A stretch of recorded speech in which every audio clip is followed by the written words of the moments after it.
ঢাকা বিশ্ববিদ্যালয়ের কার্জন হল থেকে একটু সামনে ঢাকা গেটে রাখা আছে মোগল আমলে বাংলার সুবেদার মীর জুমলার কামান বিবি মরিয়ম। তেমনই একটি কামান ২৩৮ বছর আগে বুড়িগঙ্গায় তলিয়ে গেছে। তলিয়ে যাওয়া কামানটির নাম কালো জমজম। ইতিহাসবিদ ও প্রত্নতাত্ত্বিকরা মনে করেন, আধুনিক প্রযুক্তি ব্যবহার করে অনুসন্ধান চালালে কামানটি খুঁজে পাওয়া কঠিন কিছু নয়, সেজন্য দরকার সরকারি উদ্যোগ। কালো জমজম কিভাবে ঢাকায় এলো, কে এনেছিল, কিভাবে সেটি বুড়িগঙ্গায় তলিয়ে গেল, এসবের উত্তর খোঁজা হয়েছে ইতিহাসের বইয়ে। ব্রিটিশ আমলে ইংরেজ কর্মচারী হিসেবে ভারতে আসেন রবার্ট লিন্ডসে। ভারতে থাকার অভিজ্ঞতা নিয়ে তিনি লিখেছিলেন অ্যানেকডটস অ্যান ইন্ডিয়ান লাইফ নামের একটি বই। রবার্ট লিন্ডসে লিখেছেন, কালো জমজম কামানটি ঢাকা শহরের উল্টো দিকে বুড়িগঙ্গা নদীর একটি চরে রাখা ছিল। বেশ কয়েকজন ইতিহাসবিদদের গ্রন্থে চরটির নাম উল্লেখ করা হয়েছে মুঘলানি চর। লিন্ডসে আরও লিখেছেন, কামানটি কোথা থেকে এসেছে তা স্থানীয় বাসিন্দারা কেউই জানতেন না। অনেকেই বিশ্বাস করতেন কামানটি অলৌকিকভাবে আকাশ থেকে পতিত হয়েছে। কেউ কেউ কামানটির পুজোও করতেন।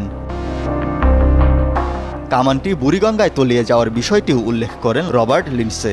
তিনি এর কারণ হিসেবে সে সময় ঢাকা শহরে হওয়া বন্যাকে দায়ী করেন। ঢাকার সেই ভয়াবহ বন্যা হয়েছিল ১৭৮৭ সালে। সেই ইতিহাস জানা যায় ইস্ট ইন্ডিয়া কোম্পানিতে কাজ করা চিকিৎসক জেমস টেইলরের লেখা sketch of the topography and statistics of Dhaka গ্রন্থে। তিনি লিখেছেন, ১৭৮৭ সালে প্লাবনের ফলে ঢাকা জেলা ব্যাপকভাবে ক্ষতিগ্রস্ত হয়, বিশেষ করে দক্ষিণের পরগনাগুলো এবং বুড়িগঙ্গার উত্তরের অঞ্চলটি।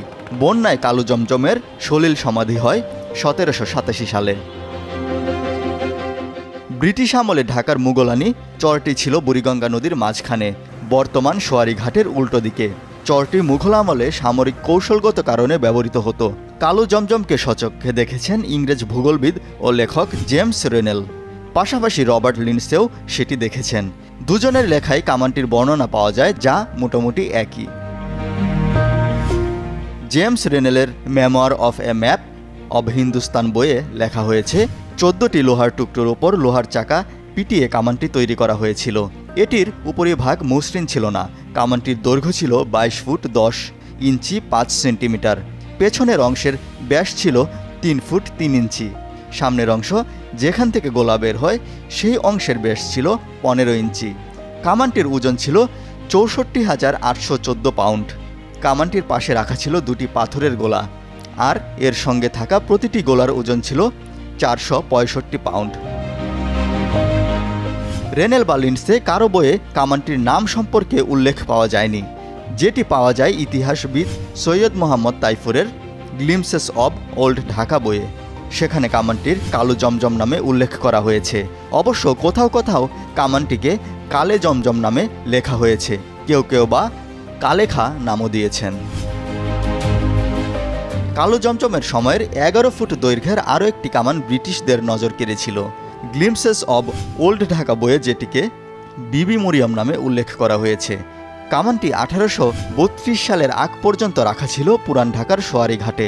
ধারণা করা হয় মুঘল আমলে বাংলার সুবেদার মীর জুমলা কামানটি সোয়ারিঘাটে স্থাপন করেছিলেন। ডুবে যাওয়ার শঙ্কায় ১৮৩২ সালে তা আবার স্থানান্তর করা হয় চকবাজারে। এরপর ১৯১৭ সালে সদরঘাটে, সেখান থেকে পাকিস্তান আমলে গুলিস্তান এবং দেশ স্বাধীন হওয়ার পর কামানটি সরিয়ে নেওয়া হয় ওসমানী উদ্যানে।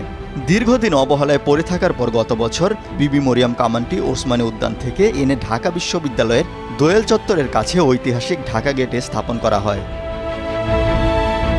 কালো জমজম ও বিবি মরিয়ম কামান দুটি ঢাকায় কিভাবে এলো তা ইতিহাসের বইয়ে স্পষ্টভাবে উল্লেখ নেই।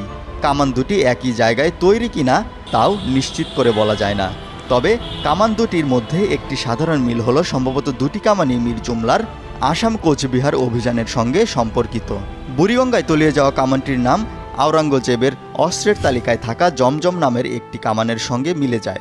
আওরঙ্গজেবের অস্ত্রের তালিকাটি পাওয়া যায় ইতালির ভেনিসে জন্ম নেওয়া পর্যটক নিকালাও মানুচির বিবরণ থেকে।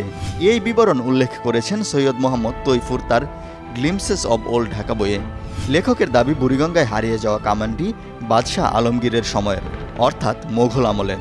গ্লিমসেস অব ওল্ড ঢাকা বই থেকে আরও জানা গেছে ১৬৬০ সালে মীর জুমলা যখন বাংলার সুবেদার, তখন টমাস প্র্যাট নামের একজন ইংরেজ বাণিজ্য প্রতিনিধি তার অধীনে কাজ করতেন।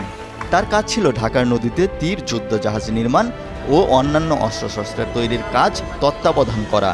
এ থেকে মোগল আমলে ঢাকায় অস্ত্র তৈরি হতো বলে ধারণা পাওয়া যায়। সৈয়দ তৈফুরের ওই গ্রন্থে বিবি মরিয়ম কামান সম্পর্কে বলা হয়েছে, কামানটি সুবেদার মীর জুমলার আসাম অভিযানে জব্দ করা। কামানটি সে সময় ঢাকায় আনা হয়। কালো জমজম বুড়িগঙ্গায় তলিয়ে যাওয়ার পর কেটে গেছে 238 বছর। এখন সেই কামান খুঁজতে যাওয়া কতটা বাস্তবসম্মত তা নিয়ে প্রশ্ন উঠতে পারে। তবে নদী বা সমুদ্র গর্ভ থেকে দীর্ঘ সময় পর এ ধরনের ঐতিহাসিক বস্তু খুঁজে বের করা নতুন নয়। প্রত্নতাত্ত্বিকেরা বলছেন এ ধরনের অনুসন্ধানগুলো মেরিটাইম আর্কিওলজির আওতাধীন। উন্নত প্রযুক্তি ব্যবহার করে কালো জমজমকে খুঁজে পাওয়া কঠিন কিছু নয়। মেরিটাইম আর্কিওলজি সারা পপুলার এবং প্রচলন আছে। নদী বা পানির নিচে যে বস্তু, বিশেষ করে প্রত্নবস্তুগুলো হারিয়ে গিয়েছে সেগুলো খুঁজে পাওয়া প্রক্রিয়া মেরিটাইম আর্কিওলজি তারা করে। আমাদের দেশেও নদীবহুল দেশ, এখানে ব্যবসা বাণিজ্য প্রচুর হয়েছে। কামান তো বটেই, কামানের সঙ্গে আরো অনেক প্রত্নবস্তু নদীতে থাকার সম্ভাবনা আছে। সেগুলো অবশ্যই খুঁজে পেয়ে আমাদের ইতিহাস ঐতিহ্য অনেক সমৃদ্ধ হবে এবং সেটা করা সম্ভব।